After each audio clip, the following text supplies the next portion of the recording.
Ahoy, mateys.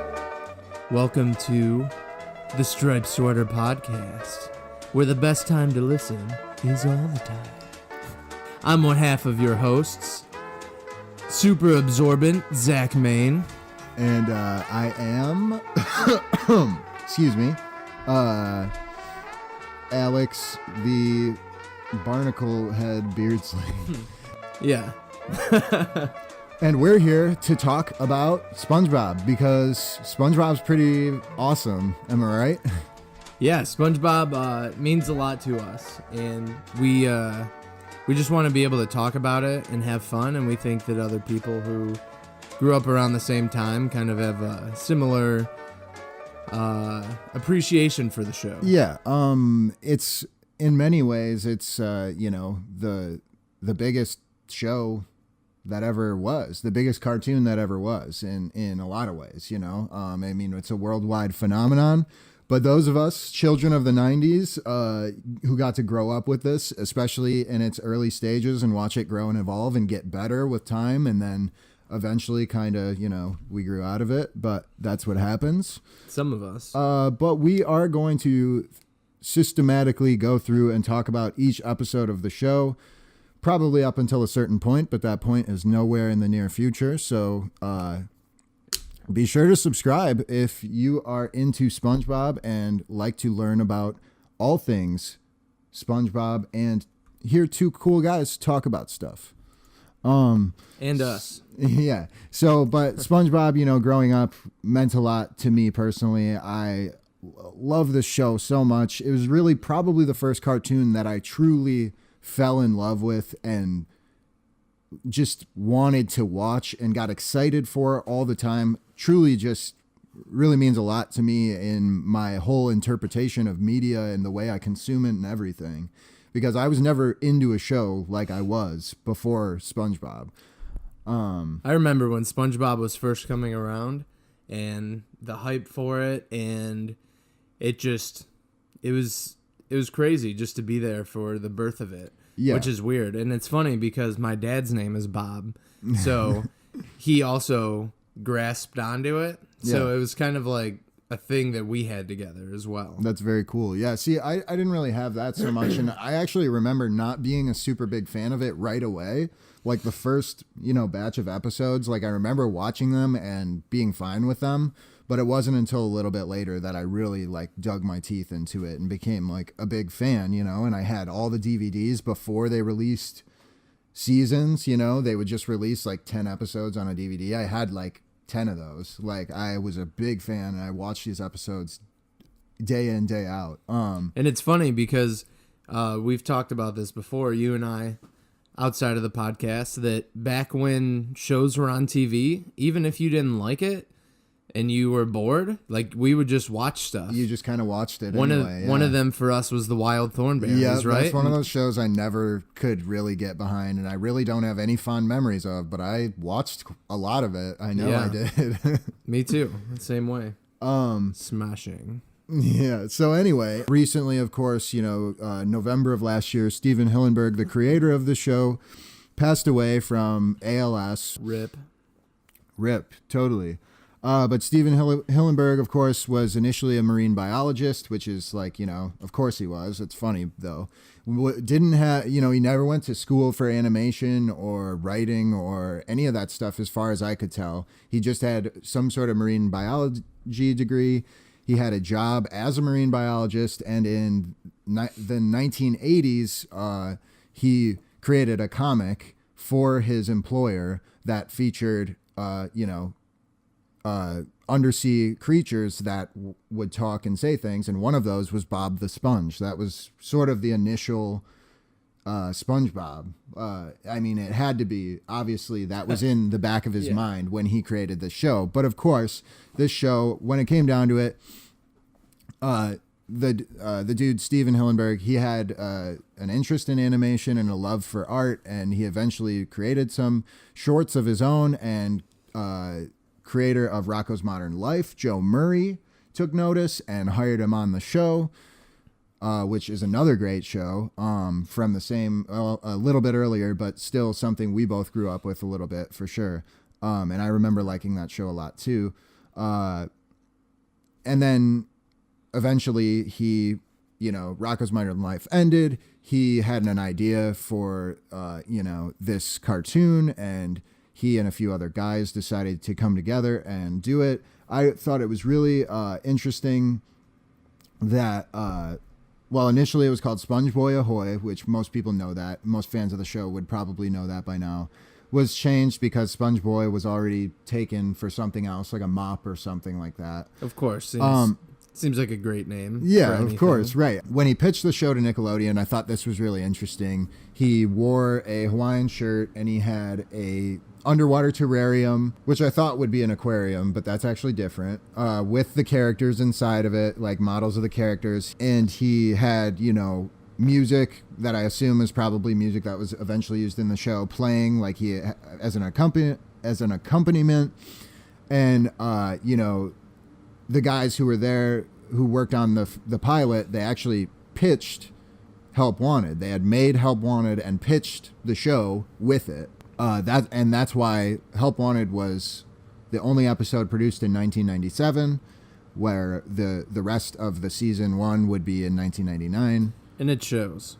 And it does. The animation is a little bit different. The voices are a little bit different. The character traits are all kind of there, but they do change, and they do change as time goes on, as we will talk about. But basically, I'd say that about wraps it up on my history. But needless to say, Nickelodeon obviously was interested in the show, signed them on. They got the money to produce the rest of the episodes for season 1, and they did, and the rest is history. And here we are today, and there's over 200 episodes of the show. I haven't really watched any of them in a long time. And it's funny, we can get into it later, but I've seen a video that talks about how Nickelodeon put everything into SpongeBob, and they passed up on other shows that ended up being great on other networks, like Cartoon Network, to keep SpongeBob up and in the mainstream. For sure, right. They did, right. And it's funny, but there's two ads I want to play that were for this original airing on May 1st, 1999. So probably around April 1999. I do feel like I remember seeing these ads, so maybe you will too. Yeah, I haven't seen them yet. So but we're all gonna listen to them together, and you can find these on YouTube. Just Google, or YouTube, and search SpongeBob ads. It's SpongeBob Squarepants! Hey, everybody! Nickelodeon's newest, spongiest, square-pantsiest Nicktoon! Pretty cool, huh? SpongeBob Squarepants, only on the best place to turn for new tunes, your Nickelodeon! Oh, boy! Now's my chance! SpongeBob Squarepants is coming in July! Be there and be square! Look at me! I'm naked! Yeah, so that was great. It seems kind of familiar, but now looking back at it, it's really just the intro of the show, but with other parts of the episode in there instead of kind of the generic. But at the end, show. it goes into, he's the squarest, spongiest, whatever, and I feel like I remember seeing that. Because I do remember seeing ads for the show before it came out. I do recall that, but so I like how it's be there and be square. Be there and be square. Good marketing. And in that ad, you probably didn't notice, it actually said coming in July, which would end up being incorrect. Although technically it would be correct, because the next episode to air, which is Bubble Stand and something else, wouldn't air until July 17th, which was 2.5 months after Help Wanted, Reef Blower, and Tea at the Treedome, what we're talking about today, aired. So there was a period of time in 1999 where the only episode of SpongeBob that was on the air for months was Help Wanted, Reef Blower, and Tea at the Treedome, and there was nothing else. And it's funny because I do remember watching them a lot. Yeah, I just thought that was hilarious that there was that much of a gap in between episodes. And obviously the episodes were probably completed, so I don't know why they had to wait all the way till July to bring more in, but they did. And this original airing of Help Wanted took place after the Kids' Choice Awards 1999, which aired from 8 to 10 p.m. And then it was marketed as a sneak peek after the Kids' Choice Awards for the first episode of SpongeBob SquarePants. So at 10 p.m., May 1st, 1999 was the first time the world met SpongeBob. And it's so late for kids. And here is another ad that specifically mentions the Kids' Choice Awards and all that.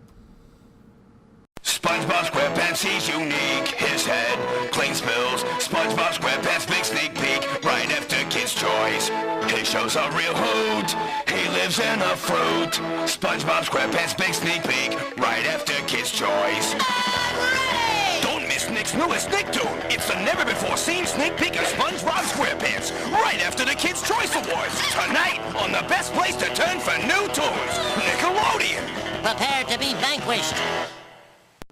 That was good. It's So, funny. yeah, no, I mean, it's funny, too. It just shows, like, it's a pretty low-budget commercial. It's literally the tune of Camptown Races, and it's just like, SpongeBob. It's, like, not even a good voice or anything. Yeah. It's, like, so, I mean, it just sounds so dumb to me now. But I bet that got me psyched as a kid. And I don't recall actually watching the Kids' Choice Awards that year. I can't remember. I probably did, because I think I always did back then. At this time, Zach and I we had just turned 7 years old. And a couple of the people who took home awards that year were Drew Barrymore, Adam Sandler, Michael Jordan, the figure skater Tara Lipinski, Kel Mitchell, Will Smith, NSYNC, the Backstreet Boys, Rugrats, Super Mario 64. So just, it's a kind of a funny, I just thought that was funny to go through some of the winners.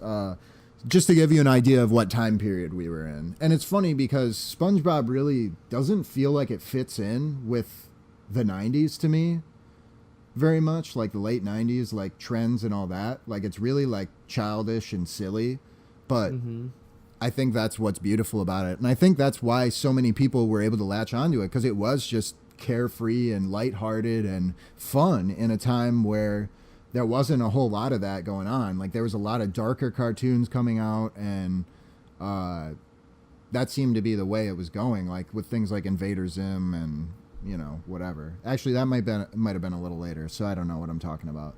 Anyway, I'm no expert, but I would say let's get right into the episode. Are you ready, Zach? Aye, aye, Alex.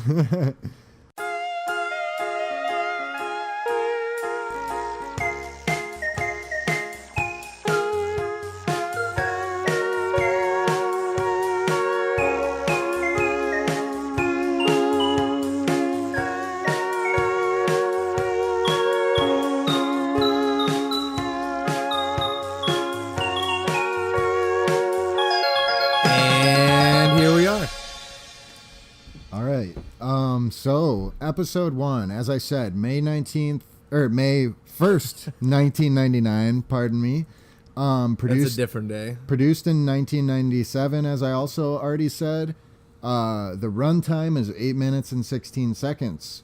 Storyboard was done by Steven Hillenburg, storyboard artist Derek Drymon, written by Steven Hillenburg. It's misspelled on the thing. Derek Drymon and Tim Hill. Animation director was Alan Smart.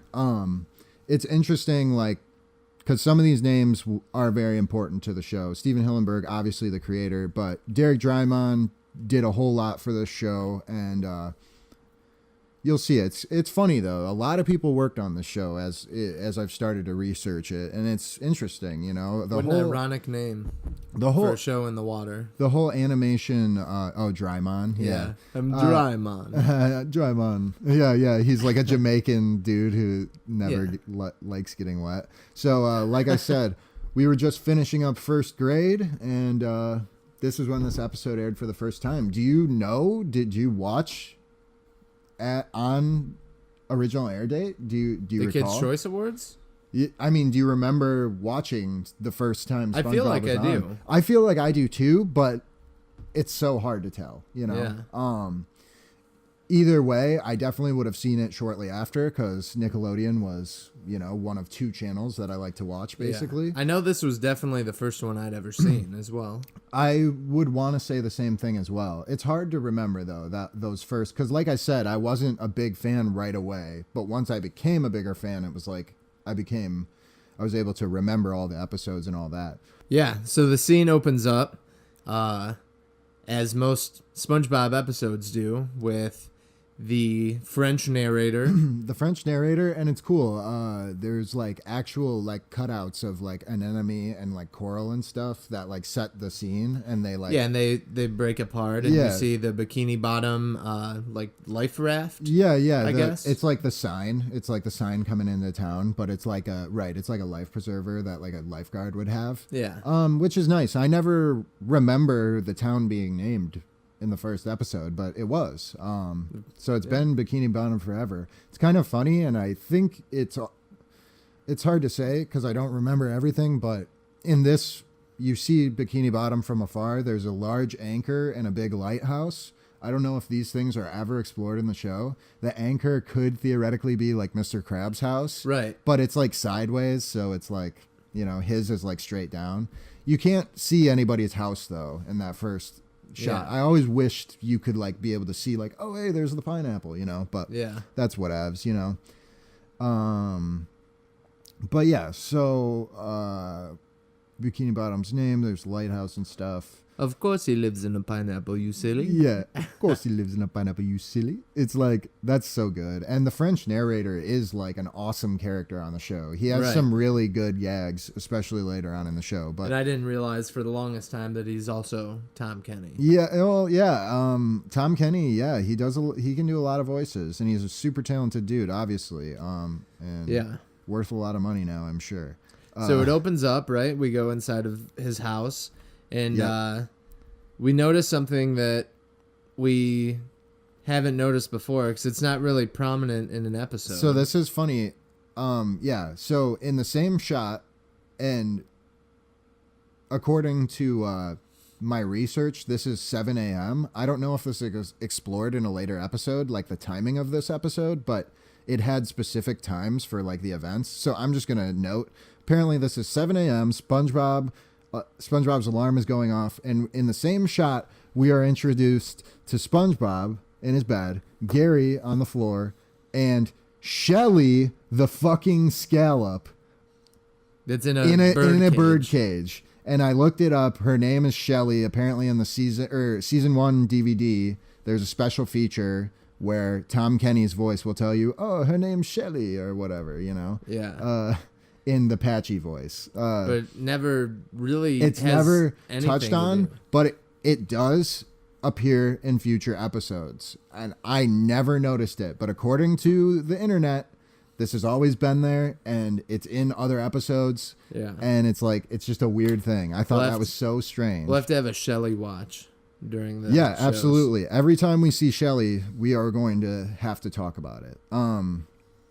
So SpongeBob's first words to the world are, "Today's the big day, Gary. Look at me. I'm naked." Today's the big day, Gary. Look at me. I'm naked. Yeah, as he goes to the diving board above his bed, shoots right out of his underwear and into his pants that are being held up by bamboo or coral. Yeah, he has like a weird like rig where he hangs his pants up. Yeah, he puts them there at night, I'm sure. So he can dive into them, which... Why else would you have a diving board above your bed? Yeah, I mean, that's what the diving board is obviously for, but I don't know that he really does that very much in future episodes. Maybe he does. We will find out. So anyway, he gets up, and today's the big day. We don't know what that means yet, but SpongeBob, he's pumped up, and he needs to get his rocks off, if you know what I'm saying. So he heads into his workout room, which I don't know if we ever see this room again.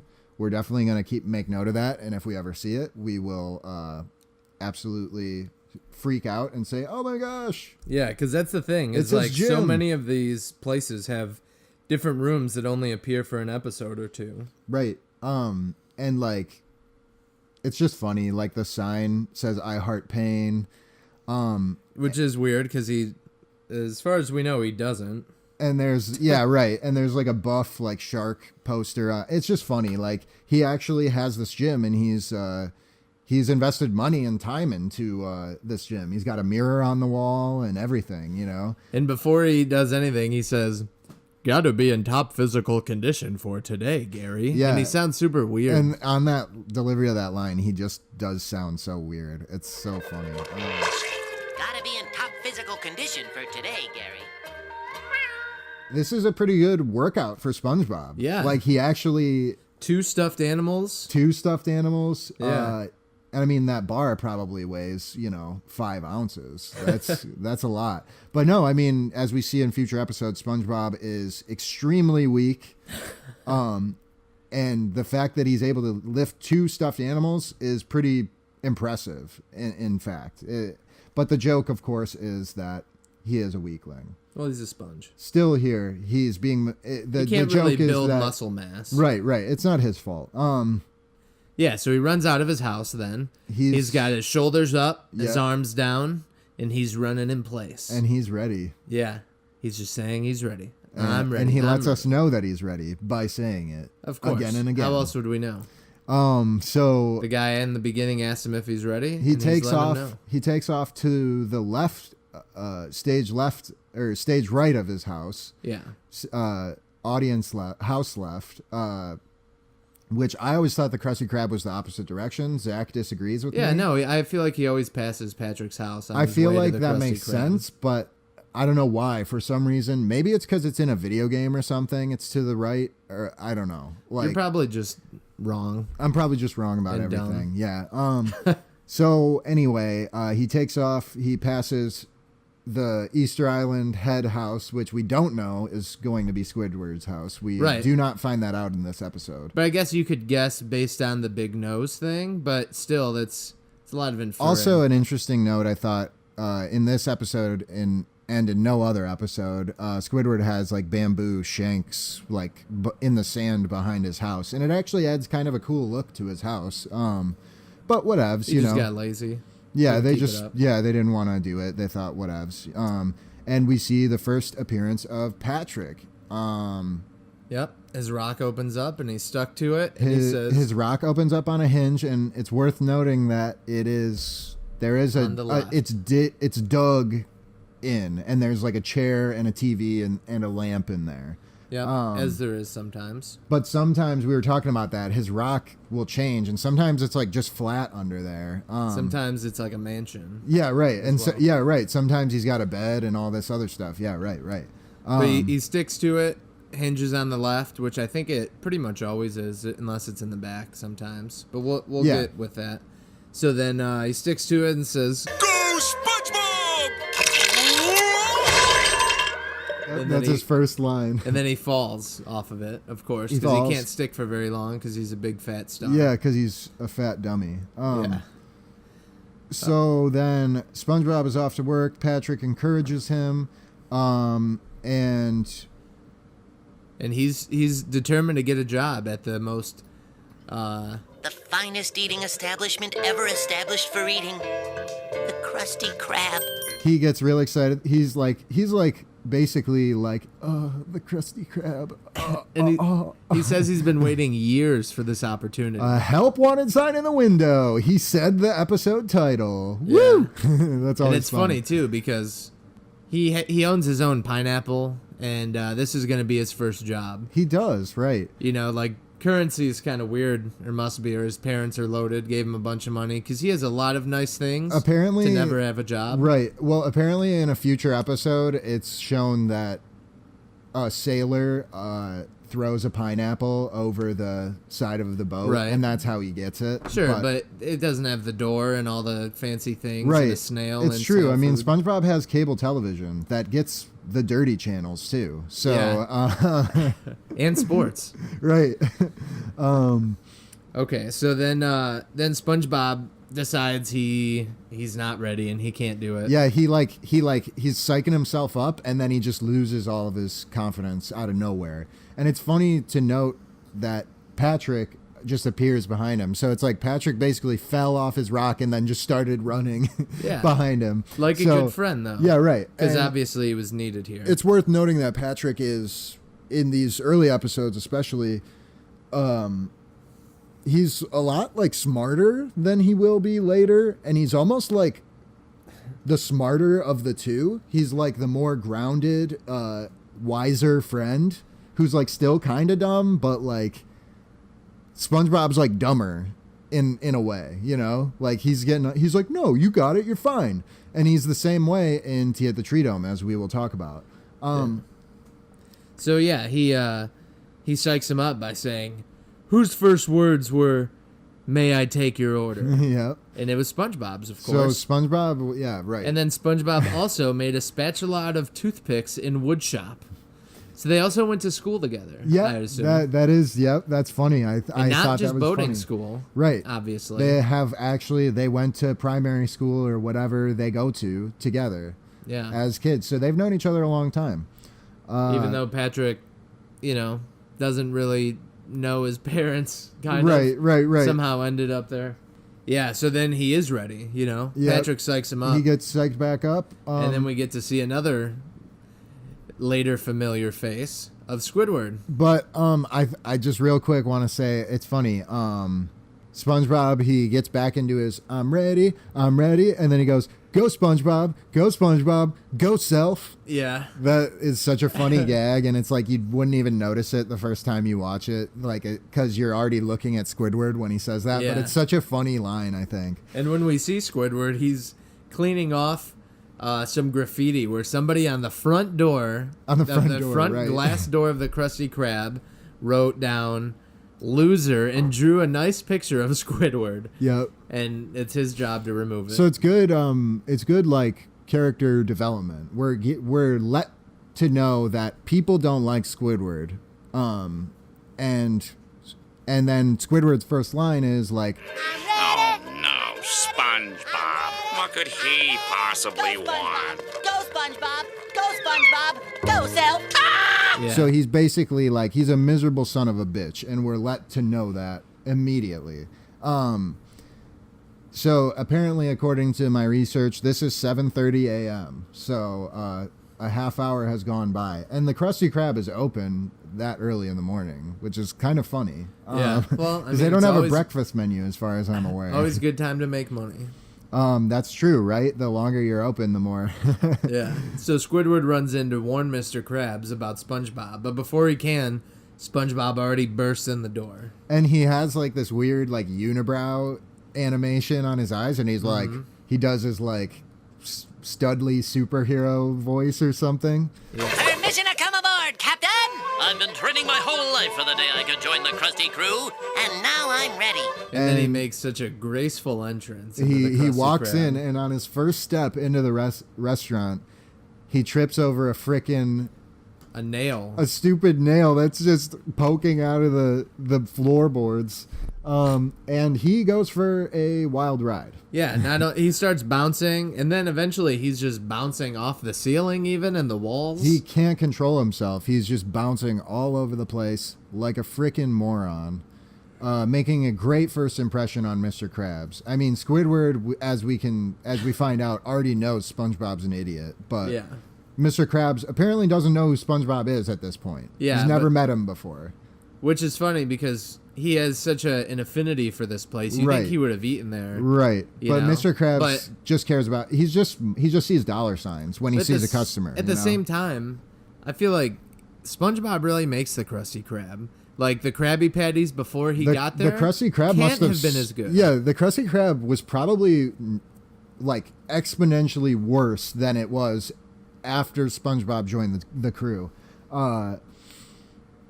Yeah, it was worse before. Especially because Mr. Krabs would have had to do work. I said it wrong. You're right. Yeah, Mr. Krabs would have either had to do work or Squidward would have two jobs.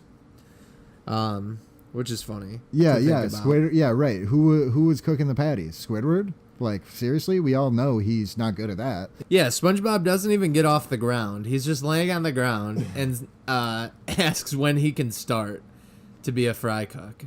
And he says, Squidward will vouch for me. So then Mr. Krabs pulls him aside, and Squidward goes, "No," and then they just walk back. It's so good. So Mr. Krabs is in on the joke, like, oh, we're gonna have some fun with this kid, you know, we're gonna send him on a crazy mission, you know, and it's gonna take him all day, and he's not gonna find it. So he says, Go out and fetch me a hydrodynamic spatula with port and starboard attachments and turbo drive. And don't come back till you get one.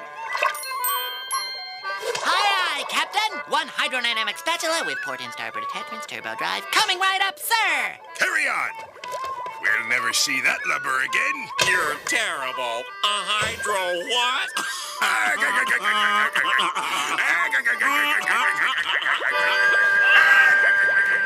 So after he says that, he says, "Don't come back till you get one." He gives him the hat, right? The uniform.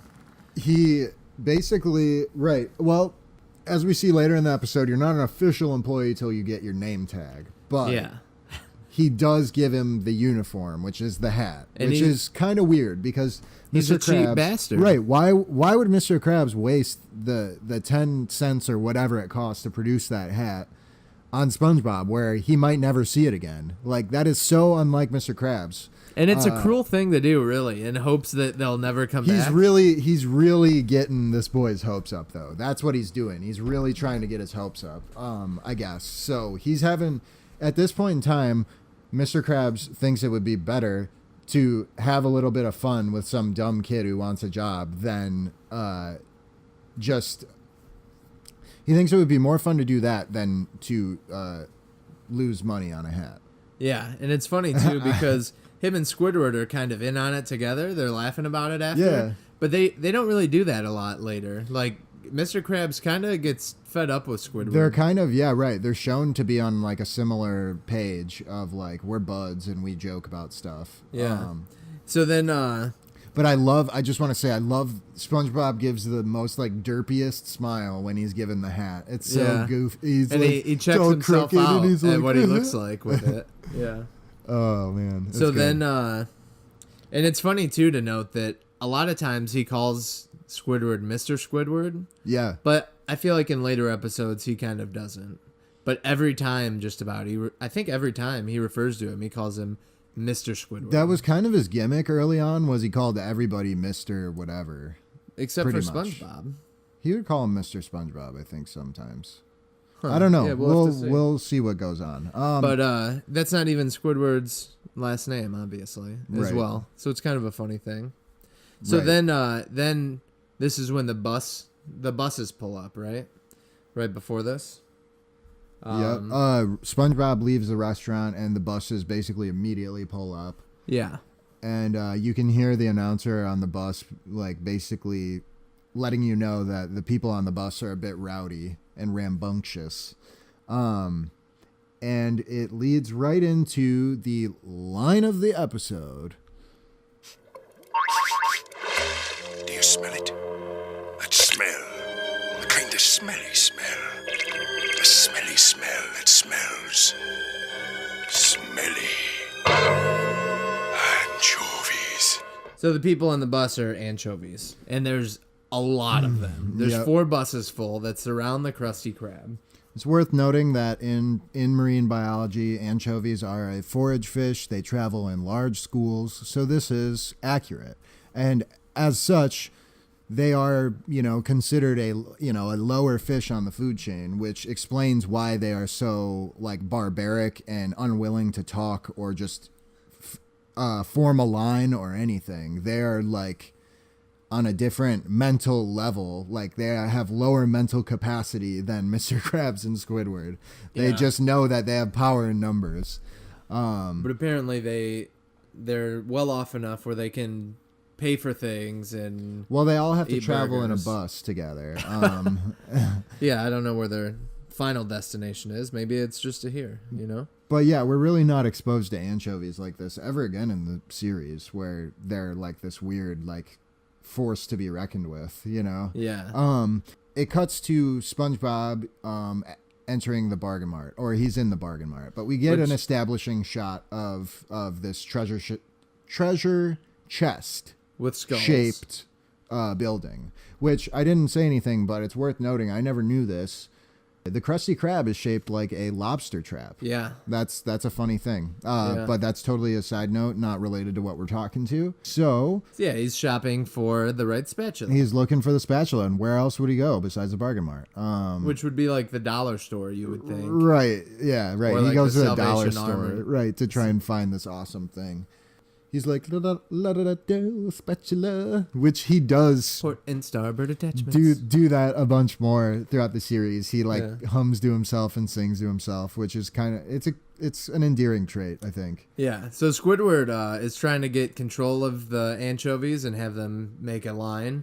But instead, they all just get together and they grab the boat that the register's in and they throw it around. And Krabs and Squidward are they're holding on to one of the poles and there's just waves of anchovies. Yeah, they're behaving like savages. But they, when they come together, they act like literal waves. like waves and huge giant waves that are gonna destroy the whole building. I always love the way that they did it because when they hit the big poles that are in there, one of them always, you can't all go through, so the ones on the side go through, but then the ones that hit the pole go flying the other way. It's really funny looking. It's clever little animation, and I would say stuff like that is probably stuff that Nickelodeon appreciated and was like, this is good stuff, because it's subtle little jokes, but it's fun. And then then as all hope is lost and they're just crying to each other, SpongeBob flies in with his new spatula. He announces himself like "Ra-ta-ra-ra-ta-ta-ta." It's pretty goofy. This spatula has the helicopter blade attachment. Yeah, or which whatever. is not even something he asked for. He can literally fly, and he slaps. He's like, "Hey, I got it, guys!" And he smacks him in the face a bunch of times. With the turbo drive. Yeah, which doesn't seem like a good way to get the job, but in this case, it is the perfect tool. Because he goes to the kitchen and he crashes into a box of patties. And then all the patties are stuck to his eyes. They're stuck in his eyeballs in two perfect stacks. He shoots them out with precision so they all land perfectly on the grill. Which this is just a funny scene in general. Also, at this point, probably the only licensed music that I'm aware of in a SpongeBob television episode is Tiny Tim's rendition of Livin' in the Sunlight, Lovin' in the Moonlight. Having a wonderful time. It's such a goofy song. It's from 1968. No kid at this point in time had ever heard this song before, but it introduced a whole new generation to Tiny Tim, and it fits the episode. But I think it's funny, this scene, especially with that music, makes this cartoon feel like it's really from the 70s or something. It does not feel like a late 90s cartoon. It's different, and it's special, and it's things like that make it stand out from the rest. So basically SpongeBob cuts up everything with the spatula. He walks on the condiments to pour them out. Yeah, he's walking with his dirty shoes all over the condiments. Well, it's just the knobs, right? That you hit down anyways. What? Yeah, he's walking on the tops of them. They squirt down from the top. What squirts down? Oh, no. But before that, he's prancing around. He's literally walking on the onions and tomatoes and lettuce that he just cut up. He's literally prancing around in a circle. Well, those aren't condiments. Well, I'm sorry. I meant just dressings or whatever you call them. I don't know. So, yeah, he's literally walking around on them. I do like the condiment gag, but it's funny because it's every third burger is going to have a different one condiment. Yeah. One is going to have mustard, one's going to have ketchup, one's going to have mayo. It's but at this point, these anchovies, they just need food. It doesn't have to be the best stuff ever. Yeah, and I'm assuming they're not paying as they're getting this because he just starts slinging patties. He starts slinging them, and then they pay a lump sum at the end. Yeah, but they also leave right after they do. So when they pay is kind of strange, but they up do in pay. the air. Yeah, somehow they pay. And there's just a giant wheelbarrow with a sack of money in it. Well, a wheelbarrow with a giant sack of money, rather. Indeed. So SpongeBob feeds every one of them and they leave. And apparently this is, according to the research, this is 8 o'clock. So this whole episode took place in 1 hour. Makes sense. Yeah. It's just funny. It's all before 8 a.m.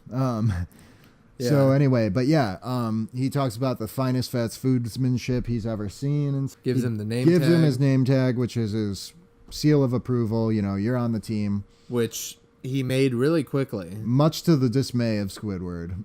He says that they should have 3 cheers for SpongeBob as well. And this is a good gag too. Yeah. This is, I would say, the runner-up for probably the gag of the show. I don't know. Yeah, I mean, he goes, Mr. Krabs yells, hip hip, and then only Squidward's there to finish it. So he goes, he's like, hooray. hooray. Mr. Krabs, hip hip, hooray. Come on. You know, he's trying to like it's a good talk gag. to him it's in funny, between. right? And it kind of shows that paradigm shift of Squidward and Krabs used to be buds, but now that SpongeBob's there, things are a little different. Yeah. There's a new guy in town, you know? Yeah, because he just made him a shitload of money. Yeah, right. Wheelbarrow full. Literally. Giving the hat as a gift kind of it ended up working out for Krabs. Right, it right. paid for itself a lot. Right. But this is a good scene, this closing scene, because it kind of ties everything together as far as the characters go. We find out that Mr. Krabs loves money, and that's all he's motivated by, basically. Squidward is a miserable son of a bitch. Patrick is SpongeBob's well-meaning friend who likes Krabby Patties at 8 a.m. as well as 3 a.m. Yeah. And SpongeBob is one hell of a fry cook. So all this is established to us in this episode and more. It's really good character development and establishment. Right, because at the end, Patrick comes in. He's doesn't even really say anything to SpongeBob. He just wants a Krabby Patty, you know? It's like he knew SpongeBob would get the job. Yeah, right. You know? He went home for 5 minutes and then walked back over to the Krusty Krab. Or he was just waiting outside all along. Yeah.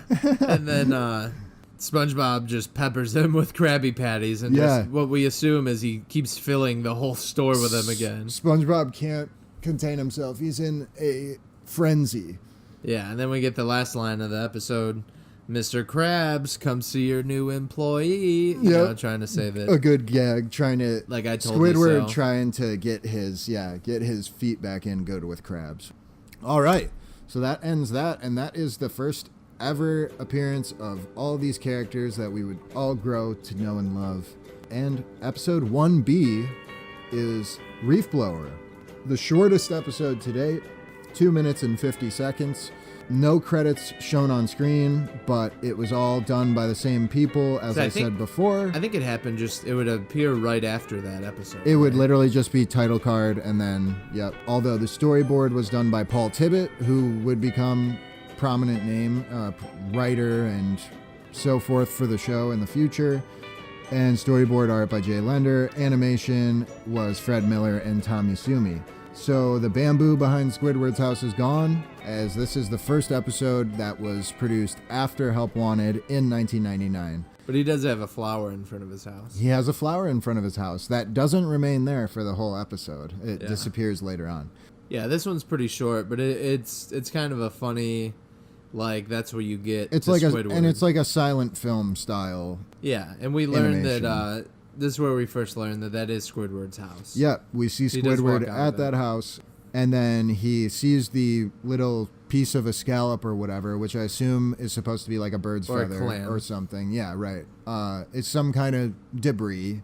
Yeah. He scoots it onto SpongeBob's lawn. SpongeBob immediately notices.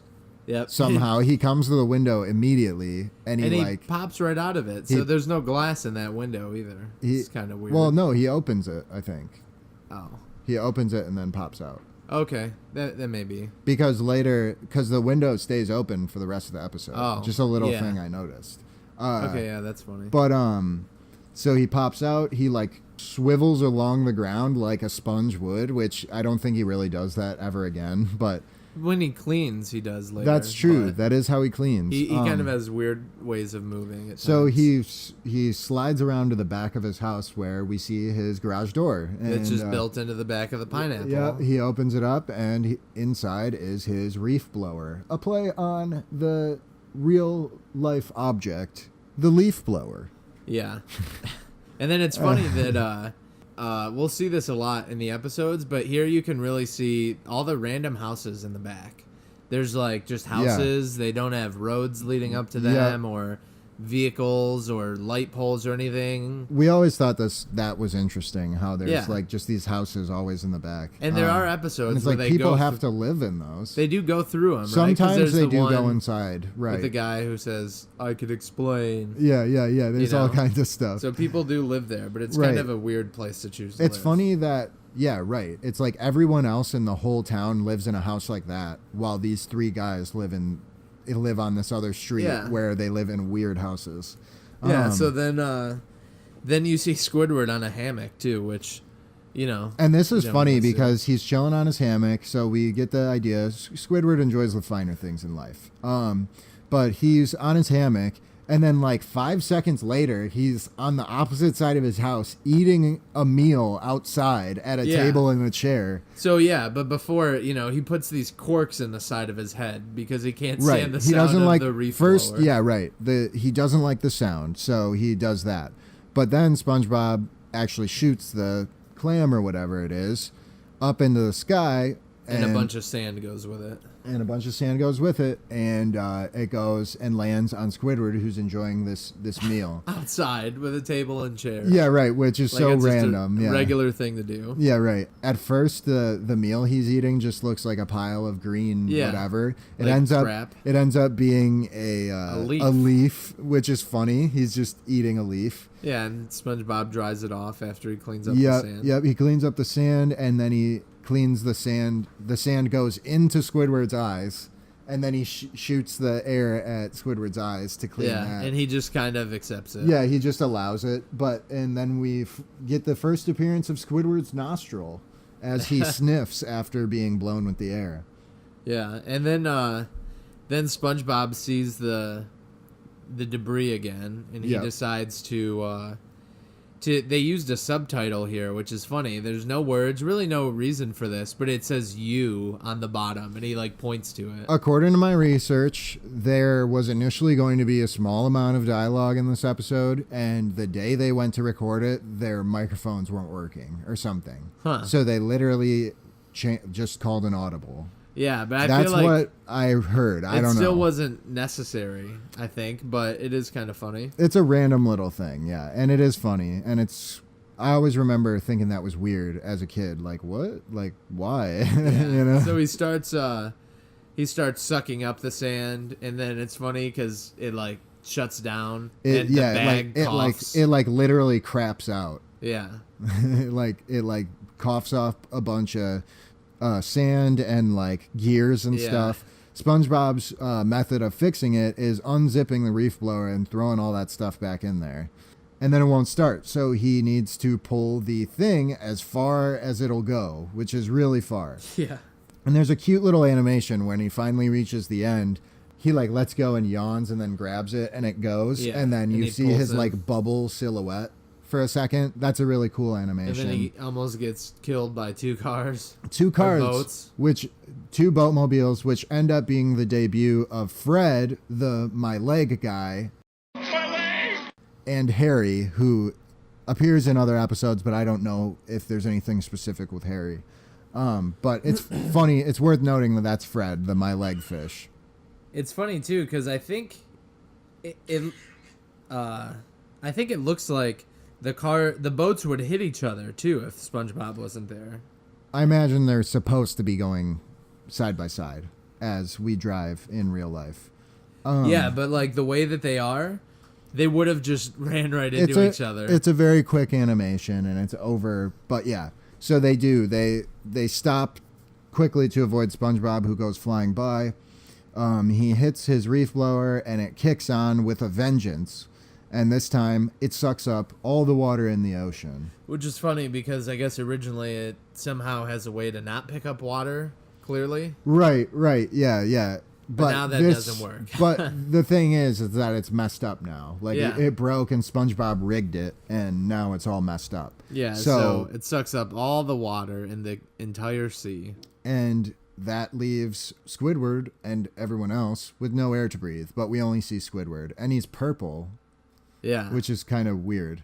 He gets the X's over his eyes. The reef blower explodes. There's sand all over the place, except for SpongeBob's house. Of course. So he puts his hands together and, job's done, kind of. I did a good job, and he just goes inside. Job well done. That's it. And then you see Squidward covered in sand, and then, he finally gets his just desserts, and the clam falls on his nose. Falls on his nose. That's what he gets for littering on his neighbor's house. What a jerk.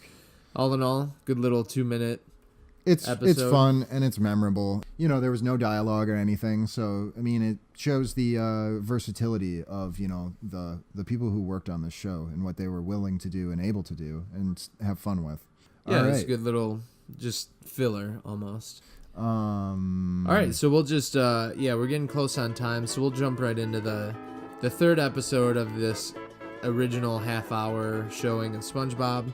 Tea at the Treedome. Yep, and the runtime on this is 11 minutes. It's the longest of the 3. So it's the main event. Makes sense that it's going on, Just like me. on 3rd, yep. Written by Peter Burns, Mr. Lawrence, a.k.a. Doug Lawrence, Paul Tibbett, storyboard by Tibbett, storyboard art by Mark O'Hare, and animation director Tom Yasumi. First appearance of jellyfish and jellyfishing.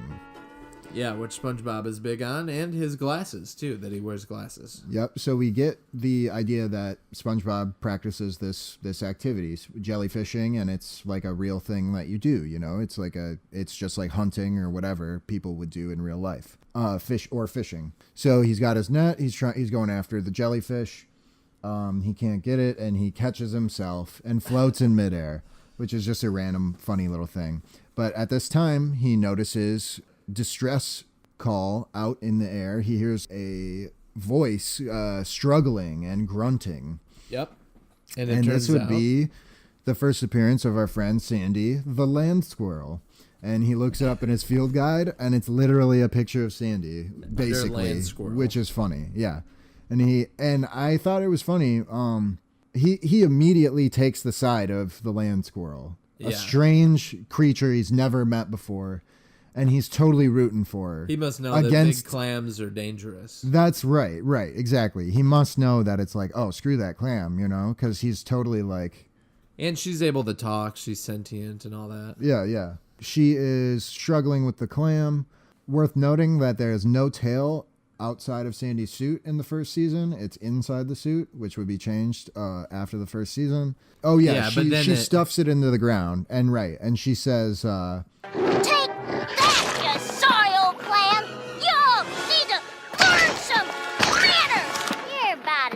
homemade soup. Hooray, land squirrel.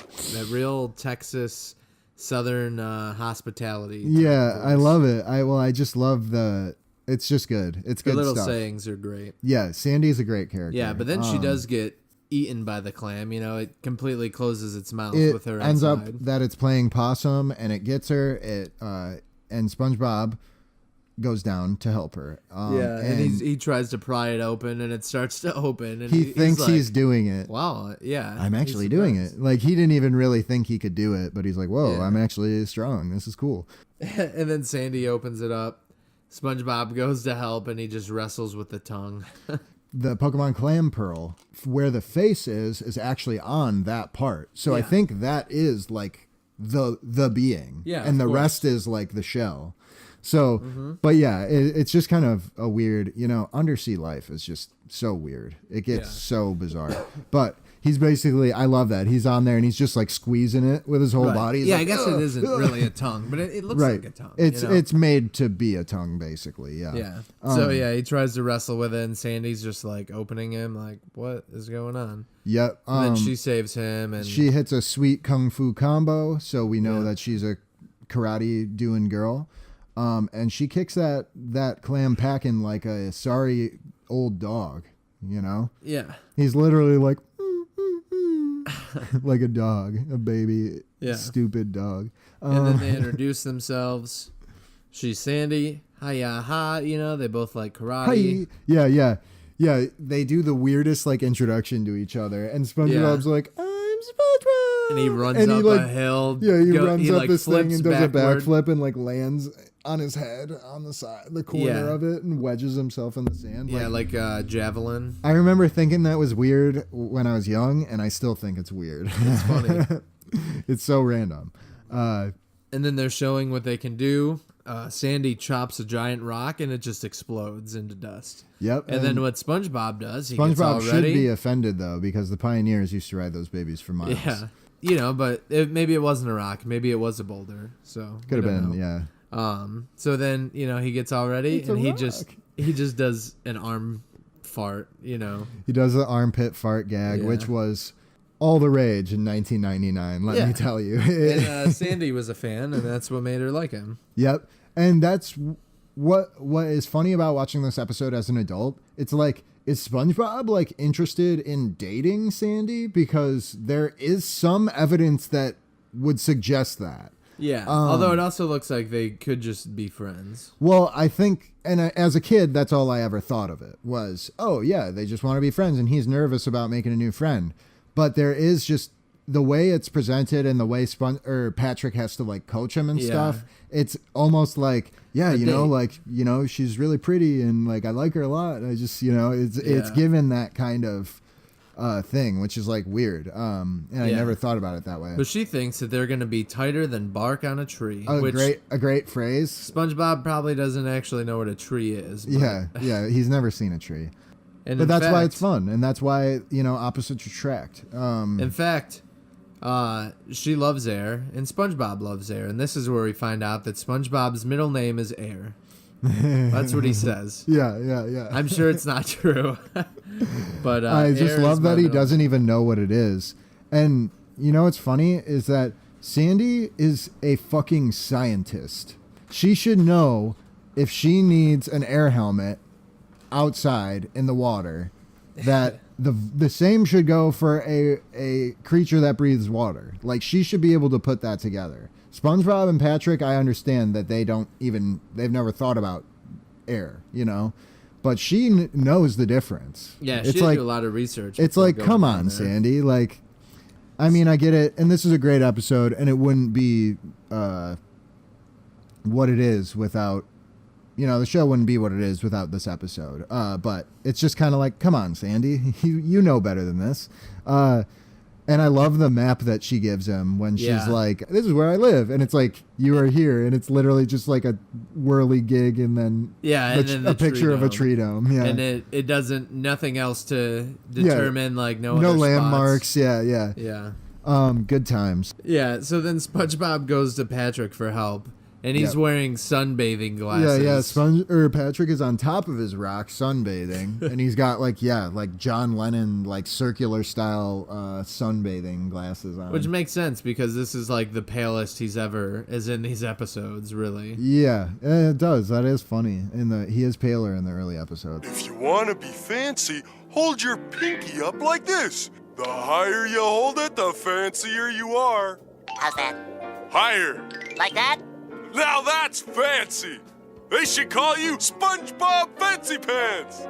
Even to this day, if I'm drinking something or something, I will occasionally just be like, oh, pinky up, and it's from this episode. Yeah. Pinky out. It's just hilarious that is totally a real thing that I bet millions of people all over the world do and think about when they drink something. So yeah, he is off to the Treedome. Patrick is his life coach, So anyway, they're off to the Treedome. Yep, they have a good time finding it because of the map. Yeah, the Treedome's a beautiful scene. I love the Treedome. I love episodes in the Treedome. It's a great thing to have on a show like this. And it's where Sandy lives. And she's got a big oak tree. It provides her with extra air.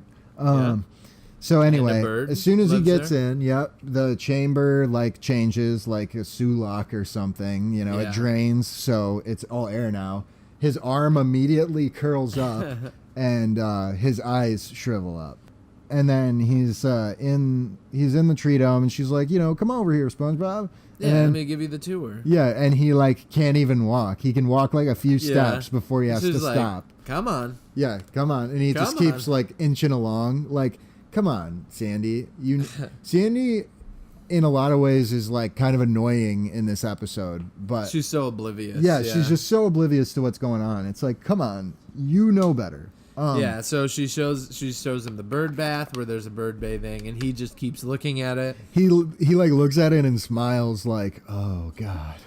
And then it's funny because she says that the dome's made out of polyurethane. I always thought it was made of glass. I would have assumed so too. She says is a fancy word for plastic. And it's funny because she actually, I never noticed this before. She is giving her origin of how she got there while SpongeBob goes and splashes in the bird bath. So you can't hear what she says. Because right before she keeps talking and he's like trying to escape to go to the bird bath. And she keeps looking at him, so he has to keep stopping himself. But then she eventually says, "Tell you what, weren't easy getting here neither." Which means she's about to say, "This is how I got here." Right. So it's funny because they probably acknowledge it later, but they get away with acknowledging it without acknowledging it. Yeah, I wonder if they had it planned out beforehand. Well, it's just, I'm sure they didn't, but it's just funny how she says that, and it's like, I don't know, it's just a good gag that you would never notice, and I never noticed until, being an adult.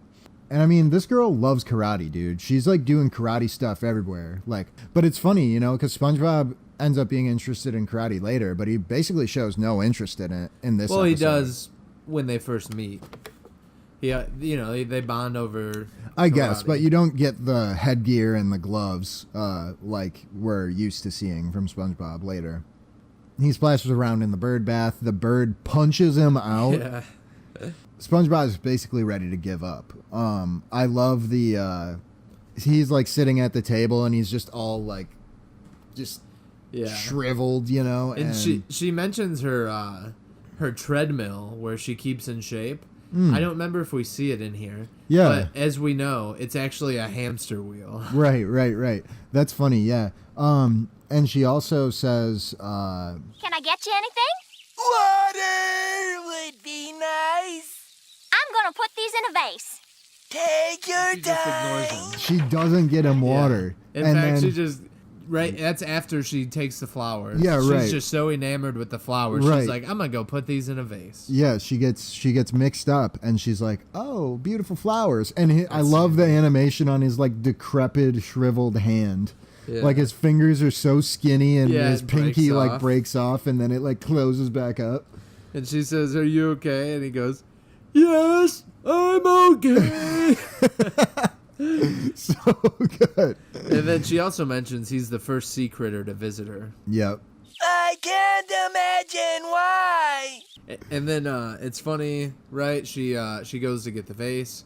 He goes to like leave. He's trying to leave. He can't do it. Patrick is convincing him not to. No, not at this point. Right? He goes to the door and he just thinks in his head. Oh, right. He remembers when in doubt, pinky out, and Yeah, we're gonna be tighter than bark on a tree. Yep. Puts his pinky up and he keeps saying, "I don't need it."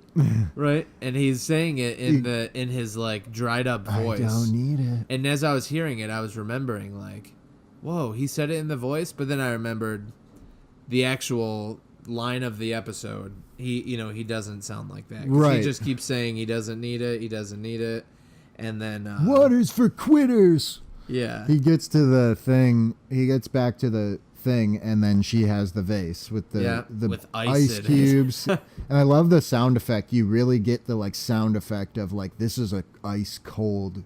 There's ice bouncing around in this beautiful, delicious water. And it's dripping down. Yeah, from it's it. dripping. He's looking at it like he wants to,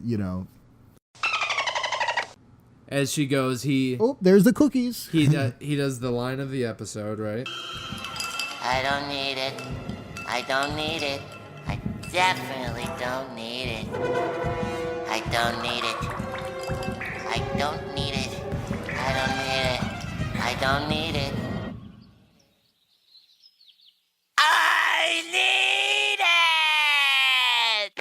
It's funny because he's thinking in his head, so he has his almost regular voice. Yep. And then he shouts in what's kind of close to his regular voice, more than the, Yeah. he jumps up, bounces off the top of the dome, and then onto the table. Yeah. It's funny, too, because we get that ultra close-up, which I think is the first instance of one of those paintings. Yeah. Of, like, it's a super more detailed painting that is a reoccurring gag throughout the show and something that I love and I think adds a lot of flair to the show.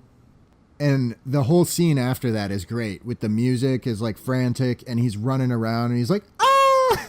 He's like just screaming like, it's so good. And then Patrick is like, all right, I got to get in there and fix his this. raspy voice comes back too when he says, I'm a quitter.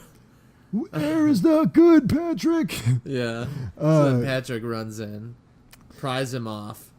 And then I love the shot of him. He's like on all fours, like coughing. Yeah, it's so good. And the cough voice, the delivery is so good. It just sounds so dry, and I just love it. But it's funny, though. He comes in, Patrick goes, you'll blow it. So it's like, that's another thing that makes me, it's like, that's what you would say if you were like trying to like, save a date. Yeah, if you were interested in a date. Yeah, and then they're both trying to get out, but they just keep falling over each other and screwing each other up from opening. Yeah, it's so rough. It's such a struggle. And then we get the first appearance of another reoccurring gag in the show using a live action photograph or a still image. When Sandy comes out with tea and cookies and then sees just a sponge and a starfish. A literal house sponge. And it's on like AstroTurf, you know, like and they're all dried up. It's so like cheap looking, and that's why it's good. It's like they could have made it look like nicer than that. They made it look as minimal as possible, and they always do that, and I love that. It's like a polar opposite from the super detailed painting gag. Yeah. It's like here's a super detailed painting, and here's like a bare bones like representation of what's happening on screen. Yeah. And it's good. It's one of a million reasons why this show is so classic and amazing. And then it ends with Sandy coming up with the idea of pouring water in their helmets, and then they go to drink the tea and they can't do it. So then she hopes that they like their tea strong because she just puts the tea bags right in there. So I mean, eventually they're gonna drink that and then need more, but it's a good gag. They just start slurping it. With pinkies up, of course. Yeah, they got to put pinky. But at the end, though, she's filling them up. She goes, if y'all wanted some water, y'all should have asked. Yeah. He did ask. What the frick, Sandy? You're not good in this episode, but she ends up being okay. I love Sandy, honestly. Like, Sandy, to me, is an extremely important character to the future of this show, and Miss Sandra Cheeks, and as we'll see in the next episode is going to be Bubble Stand and Ripped Pants, which Sandy makes an appearance in Ripped Pants and is a big part of. Yeah, but also they do call her best friend in that, but it is almost like they're dating in a way. They're like on the beach and stuff, but we will get into that on the next episode of this show, so subscribe and all that fun stuff. Yeah, we'll get better at this, folks. This is our first time either of us have ever done a podcast. It's gonna be a little long of our own, and it's gonna be a bit longer than our future episodes because I wanted to talk about the history a little bit and all that stuff. Yeah, next time we'll... Generally, the episodes will be probably closer to 45 minutes. This one's probably going to be more like an hour, or hopefully not much more than that. We'll determine the schedule on when they come out. We'll talk more about it. Yeah, we'll get all that stuff together, and you'll all be informed. We'll get social media and all that stuff for you guys, because we're going to do this whether people listen to it or not, because it's fun. And honestly, doing the research for this and even just talking about it today was fun and exciting for me. And just that alone is, why I want to do this, because I have a lot to say about SpongeBob, and I'm gonna do it. You can't stop me. Yeah. So make sure to listen again. We haven't even got into our own personal histories of how we have grown to know each other, or it's true, become friends. And there's this and that. There's a lot to the story. So yeah. So we'll make you wait on that for next time because we've run out of time. This has been the Striped Sweater Podcast. For Zach Main, I'm Alex Beardsley. And for Alex Beardsley, I'm Zach Main.